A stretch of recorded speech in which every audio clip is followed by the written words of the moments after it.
Salut mes déesses, bonjour à vous tous. Alors aujourd'hui, une petite vidéo informative, donc un mock-up. Je vais vous faire ça de manière condensée.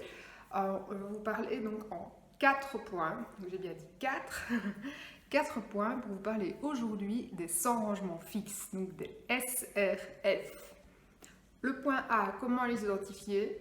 Le point B, quoi? Le point C, le coq, et le point D, le D, de déterminer. Donc la première étape, le point A, ça va être identifier la source. Alors qu'est-ce que je veux dire par identifier la source? Ça va être, est-ce que vous avez chez vous des objets pour lesquels il n'y a pas de place, pour lesquels vous passez votre temps à chercher, que vous êtes énervé parce que vous retournez toute la maison et vous ne trouvez pas ce fameux objet? Est-ce que vous avez un endroit où il y a des tas d'objets rassemblés mais qui n'ont rien à faire ensemble et donc c'est un fouillis dans lequel vous ne vous y retrouvez pas? Est-ce que vous avez tout ça chez vous? Donc le point 2 ou le point B, le quoi. Alors le quoi, qu'est-ce que j'entends par là?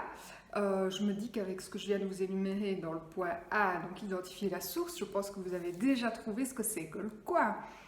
Bon, si vous n'avez pas trouvé, allez, je vous donne l'info.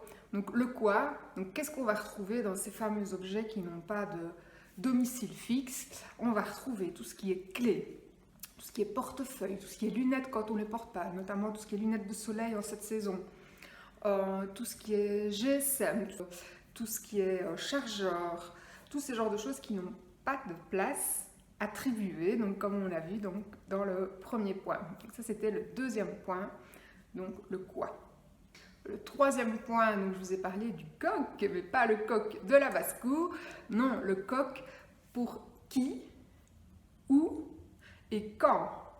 Donc, 3 lettres pour vous dire qui utilise cet objet, où vous utilisez cet objet et quand vous utilisez cet objet. Tout ça afin de définir quoi? De définir une place. Donc, chaque chose a sa place et chaque place a sa chose. Le dernier point, donc le quatrième point, c'est le point D, comme DS, le D comme déterminé. Le D pour vous dire qu'aujourd'hui, vous êtes déterminé à identifier la source, tous ces objets qu'on vient de citer, qu'est-ce qui n'a pas sa place. Et donc l'idée de votre détermination d'aujourd'hui, ça va être de rassembler ces objets et ça va être de les réduire, donc de les limiter. Donc je vous donne quelques exemples. À l'entrée, on peut mettre un petit panier pour rassembler les clés et le portefeuille. Et sous la table basse du salon, on peut mettre par exemple une jolie petite boîte où on mettra chargeur GSM, les oreillettes, télécommande. Il existe aussi des télécommandes universelles que vous pouvez rassembler en une seule télécommande. Donc voilà pour les astuces du jour. N'oubliez pas de me suivre sur les réseaux sociaux, YouTube, Facebook, LinkedIn, Instagram. Je suis un petit peu partout. Vous retrouvez aussi tout plein d'infos sur mon site www.dsmaison.com où il y a la partie blog où vous trouvez les articles. Donc n'hésitez pas à continuer à me suivre, partager et liker. À bientôt!